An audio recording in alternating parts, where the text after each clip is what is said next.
I never thought I'd be the kind of man who checked his wife's phone. I want you to know that before I tell you anything else, because I think it matters. I was raised to believe that trust is the foundation of everything, of love, of marriage, of a life built with someone. My father used to say, if you don't trust her, you've already lost her. I believed that. God, I believed that with everything I had. My name is Daniel. I'm 34 years old, and up until about 8 months ago, I thought I had the kind of life that other people quietly envied.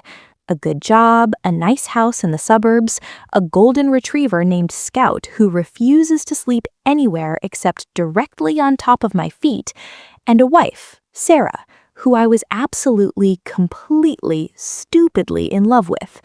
We met in college, started dating our junior year, got married at 28 in her parents' backyard in Connecticut. It rained that day, and her mother cried, and I remember thinking, this is it. This is the moment everything clicks into place. And for 6 years, it did. Or at least, I thought it did. Sarah was, I don't even know what tense to use anymore, and that alone should tell you something about where this story goes. She's a project manager at a marketing firm downtown. Smart, organized, the kind of person who color codes her calendar and still somehow makes it look effortless.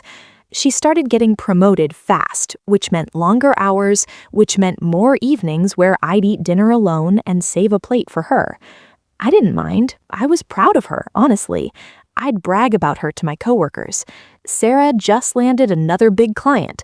Sarah's leading the Henderson account now. I loved watching her succeed.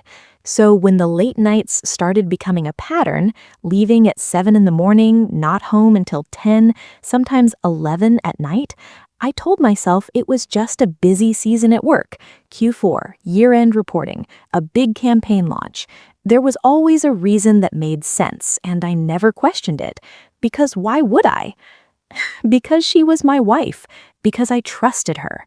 Because my father's voice was always in the back of my head, telling me that trust is the foundation of everything. The thing about lies, though, and I know this now in a way I wish I didn't, is that they don't usually announce themselves. They don't walk in wearing a sign. They settle in quietly, make themselves comfortable, rearrange the furniture of your life so slowly that you don't notice until you reach for something familiar and it isn't there anymore.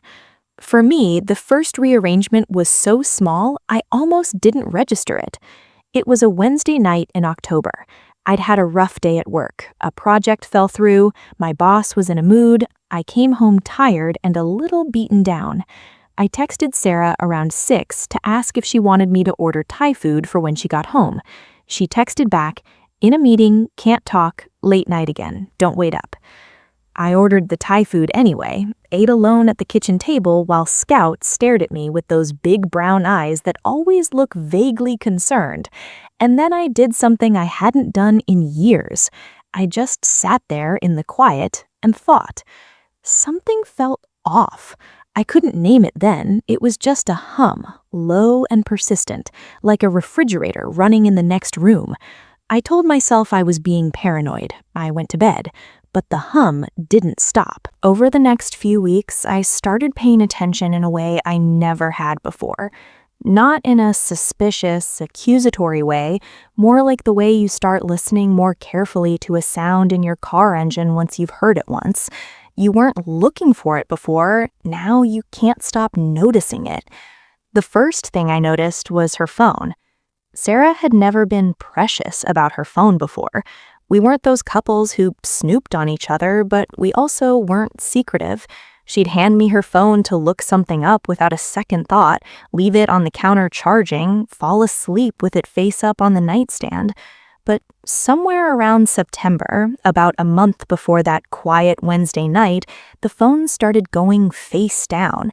Always face down, and she started taking it with her everywhere, to the bathroom, into the kitchen when she went to get a glass of water at 2 in the morning. I noticed, but I told myself I was reading into it. The second thing was a shift in how she talked about work.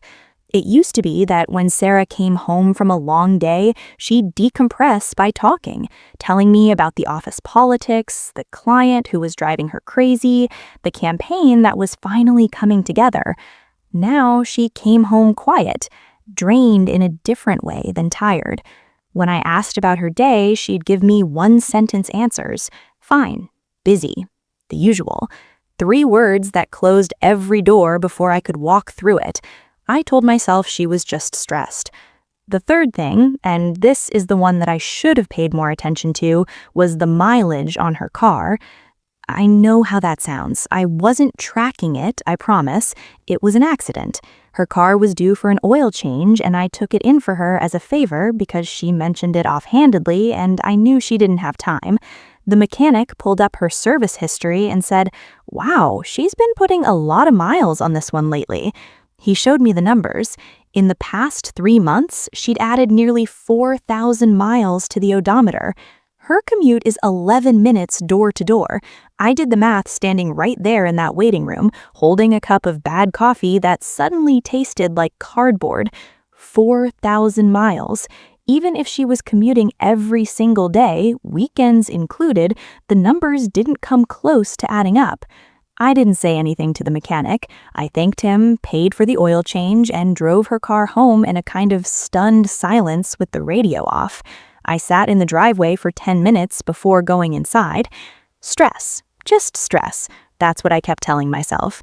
That's how strong denial is, people. It will let you do the math, watch the numbers not add up, and still find a way to file it under probably nothing. That night, I cooked dinner, and when Sarah came home at 9:30, I watched her eat and laugh at something on her phone, and I thought, I am losing my mind. There is a perfectly good explanation for all of this, and I am slowly losing my mind. So I decided I was going to do something I hadn't done in years. I was going to be direct. I was going to sit down with my wife, the woman I had built my entire adult life around, and ask her, plainly, openly, without accusation, if everything was okay, if we were okay. I picked a Saturday morning, about 3 weeks after the oil change. Sarah had slept in, which she rarely did anymore, and I'd made coffee and sat at the kitchen table waiting. Scout was doing his thing at my feet. The house was quiet in that early morning way that used to feel peaceful and now just felt like it was holding its breath. When she came downstairs, she looked surprised to see me just sitting there. "You're up early," she said, pouring herself a cup of coffee. "I've been up for a while, actually," I said. "I wanted to talk to you." She stilled. It was subtle, just a half-second pause before she turned around, but I'd been married to this woman for 6 years. I knew every micro-expression she owned. That half-second pause meant something. She sat down across from me, wrapped both hands around her mug, and looked at me with careful eyes. "Is everything okay?" she asked. "I don't know," I said. "That's kind of what I wanted to ask you. Things have felt different lately. You've been distant, and I know work is crazy, but I just want to check in. Are you okay? Are we okay?" She looked at me for a long moment, that careful, measuring look. And then she did something that I think about all the time when I replay this. She smiled. Not a warm smile, a soft, practiced one, the kind of smile that's designed to end a conversation rather than start one. "Of course we're okay," she said. "I'm just exhausted, Daniel. You know how Q4 gets. I'm sorry if I've been checked out. Things will slow down after the holidays." I nodded. I said, okay. I let her change the subject. And that was it. The conversation I'd been building up to for weeks, over in 3 minutes. I went for a run that afternoon to clear my head, and while I was out, something made me stop at the top of the hill 2 blocks from our house, that hill with the view of the whole neighborhood, and opened the Google Maps app on my phone. Here's the thing. A few months earlier, Sarah and I had shared our locations with each other through Google Maps. It was practical. There had been a few times when plans changed last minute and it was easier than texting. Neither of us had ever made a big deal of it. I hadn't checked it in months. I stared at the little blue dot with her name on it. It was not at our house. It was not at a Starbucks or a grocery store. It was at an address across town that I recognized only vaguely, a residential street in a neighborhood called Lakeview. I stood on that hill with my hands going cold inside my running gloves, and I told myself there was an explanation. Her phone could be somewhere she wasn't. The GPS could be off. She could be visiting a friend I didn't know about, helping someone move, dropping something off. I stood on that hill for a very long time before I started walking home, but I took a screenshot. I didn't know why, I just did. A perfectly innocent explanation. That's what I needed. So I started looking for one. Over the next 2 weeks, every time Sarah told me she was working late, I checked the location, and every single time, she wasn't where she said she was. Not once. She was in Lakeview. Same street, different houses maybe, I couldn't tell from the map, but the same general area, the same radius, the same neighborhood she had absolutely no professional reason to be in. I kept the screenshots in a folder on my phone. I want to be honest about what that felt like because I've heard people say things like, I became obsessed or I spiraled, and I think those words flatten something that was actually quite specific. It wasn't obsession, it was grief already beginning. It was the feeling of standing at the edge of something and knowing that there is no version of what's on the other side that doesn't hurt. I stopped sleeping well. I stopped eating as much. I started running more, longer routes, earlier in the morning, like I could physically outrun what I was learning. Scout became my shadow, following me from room to room with the anxious loyalty of a dog who understands that something is wrong without knowing what. Sarah noticed I was quieter, I think, but she didn't push. Maybe she was relieved. I was 13 days into my silent documentation when I made the decision to drive by the address. I'm not proud of it. I want to say that up front. Whatever my wife had done or hadn't done, following her wasn't right, and I know that. But I also know that I was a man who was 34 years old and watching his entire life quietly fall apart, and some part of me needed to see it to believe it. I parked down the street on a Thursday night around 9:15 under a tree where my car wouldn't stand out. I didn't have to wait long, 20 minutes maybe, and then Sarah came out the front door of a house I'd never seen before, wearing the coat I'd given her last Christmas, laughing at something over her shoulder at whoever was inside. She looked happy. That's the thing I wasn't prepared for. Not guilty, not sneaky, not looking over her shoulder the way I'd imagined. Just happy, in this relaxed, open way that I hadn't seen on her face in I don't know how long. And then the door opened wider, and a man came out after her, early 40s, tall, wearing a gray sweater, and he kissed her on the cheek, and she turned and kissed him back. Not on the cheek. I drove home on autopilot. I don't remember the route. I don't remember parking. I remember sitting in the driveway again, like I had after the oil change. Except this time there was no math to do, no numbers to recount, no alternative explanation to construct. There was just the simple, devastating fact of what I had seen with my own eyes. My wife was having an affair. And from the looks of it, the comfort between them, the ease, the way she laughed, it hadn't just started. Before we go any further, I need to stop and ask you something. If this story is hitting you somewhere real, if you've ever been in a place where something you trusted turned out to be different than you thought, I want you to know you're not alone. This community is full of people who've been through it, and that's exactly why I want to ask you to hit that like button and subscribe if you haven't already. It genuinely helps small creators like me keep making content that actually means something. Drop a comment below too. I read every single one, and I want to know, have you ever had a gut feeling you tried to talk yourself out of? Because I think a lot of you know exactly what that feels like. Okay, back to Daniel. After that night in the car, I had two options. I could say something immediately while I was raw and shaking and in no state to have a real conversation, or I could wait, collect myself, and decide what I actually wanted to say and what I actually wanted to know. I chose to wait 3 more days. It was the hardest 3 days of my life, and I have had some genuinely hard days. I went through those 72 hours moving through my regular life like a ghost moving through a house it used to live in. I ate breakfast with Sarah, said good morning, asked about her day like I didn't know. I am, it turns out, a better actor than I ever gave myself credit for. On the third day, a Sunday, I sat down at the kitchen table after dinner and I put my phone between us with the screenshots visible, the location logs, the timestamps, all of it, organized by date. She walked in from the kitchen carrying 2 mugs of tea. She froze when she saw what was on the screen. The mugs went down on the counter, very carefully, like she was buying herself half a second to find something to say. "Daniel?" she started. "How long?" I asked. My voice surprised me. I expected it to shake. It didn't.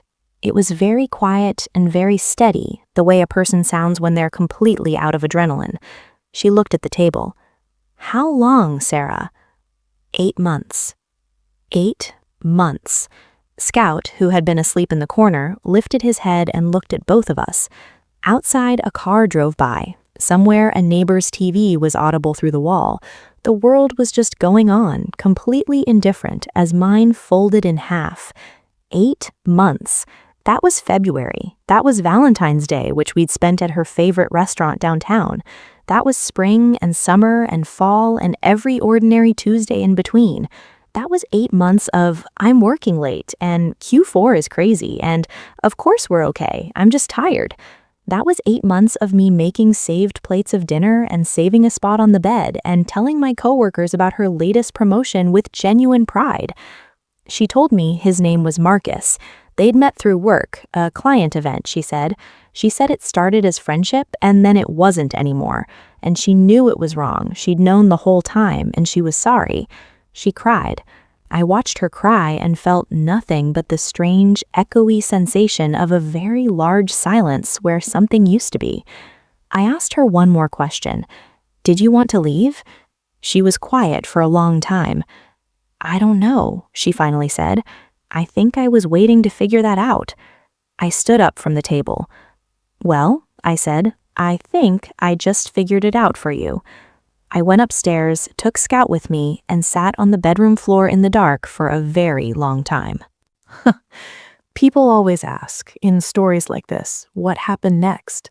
Like there's a clean chapter break, like the confrontation is the climax and everything after is resolution. But real life doesn't work that way, and I think you know that.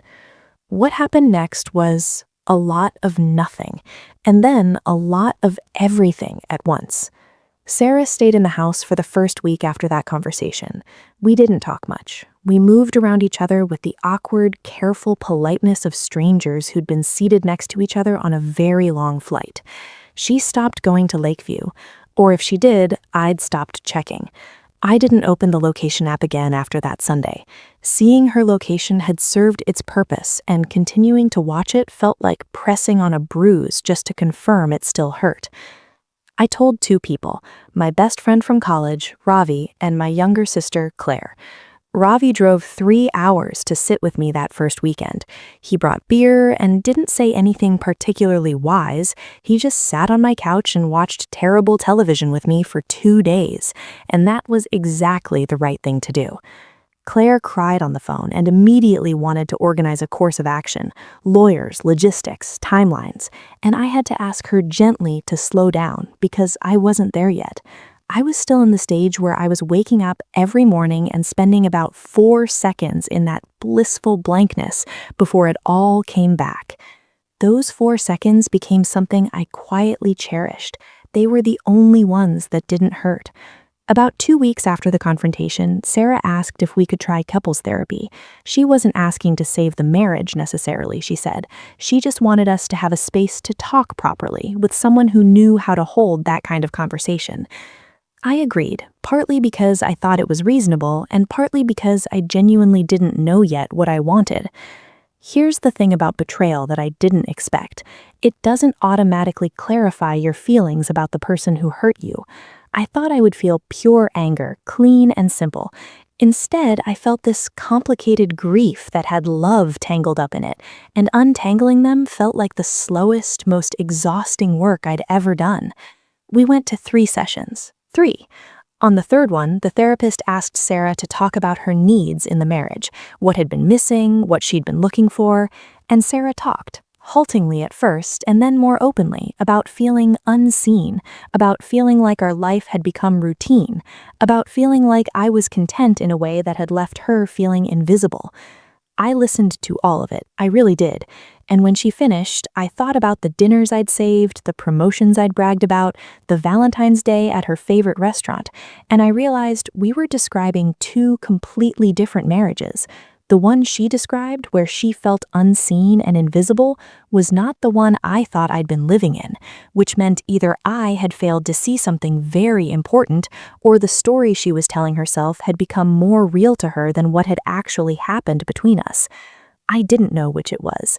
I'm still not entirely sure. What I knew, sitting in that therapist's office on a gray November afternoon, was that I didn't want to spend the next year trying to figure it out. I made the decision to file for divorce on a Tuesday morning. I called a lawyer first. Then I told Sarah. She cried again. So did I, actually, the first time I cried through this whole thing, which surprised me. Not because I was sad for us, exactly, but because I was sad for who we had been before, for the people who had gotten married in her parents' backyard in the rain while her mother wept, for the version of this story where none of this had happened. I want to tell you where things are now, because I think endings matter in these stories. Not because everything wraps up cleanly, it doesn't, but because I think people deserve to know that life keeps going, that the other side of something devastating is not nothing. It is, eventually, something. The divorce was finalized in late spring. Sarah moved into an apartment downtown. I kept the house, mostly because of Scout, who is deeply territorially attached to the backyard and who I was not willing to uproot. I got new furniture for the living room, painted the kitchen a different color, rearranged things until the space felt like mine rather than ours. It helped more than I expected. I took a trip by myself in the summer. Just a week, nothing dramatic, a cabin in Vermont with a lot of hiking and no cell service, and a stack of novels I'd been meaning to read for years. I sat on the porch every morning with coffee while the light came through the trees, and I thought about trust and about how you rebuild it, not just in other people, but in yourself. Because that's the part nobody really talks about. After something like this, it's not just the other person you stop trusting, it's your own perception. You start questioning everything you thought you knew, every moment you interpreted as ordinary that was apparently not ordinary at all. Rebuilding that, the confidence in your own reading of reality, is quiet, unglamorous work. It doesn't make for a dramatic story, but it's the most important work I've done. I want to say something to anyone out there who is in the middle of what I was in the middle of a year ago. That low hum you can't quite name, that thing that's slightly off in a way you can't prove yet. Trust it. Not because it always means what you fear it means, but because your intuition is trying to tell you something and you owe it to yourself to listen. You don't have to act immediately, you don't have to be dramatic, but pay attention. Don't let anyone, including yourself, talk you out of what you're genuinely sensing. As for Sarah and Marcus, I don't know, I stopped keeping track. I hope, genuinely, that she found whatever she was looking for. I'm not saying that with sarcasm. The anger faded over the winter in a way I didn't expect, replaced by something more like distance. Not coldness, just space. The kind of space you need to start becoming a different version of yourself. I'm 34 years old. I have a golden retriever who sleeps on my feet, a newly painted kitchen, a stack of unread novels I'm slowly getting through, and a life that is, improbably, starting to feel like my own again. My father used to say that if you don't trust her, you've already lost her. I think about that differently now. I think what he meant, what he probably should have said, is this. If you've stopped being able to trust yourself, you've lost something far more important. The GPS told a different story than the one I was being given, but so did everything else if I had been willing to listen. Thank you for being here. If this story stayed with you, if it made you feel something, please share it. Leave a comment, and if you haven't already, subscribe to the channel. It means more than you know. I'll see you in the next one.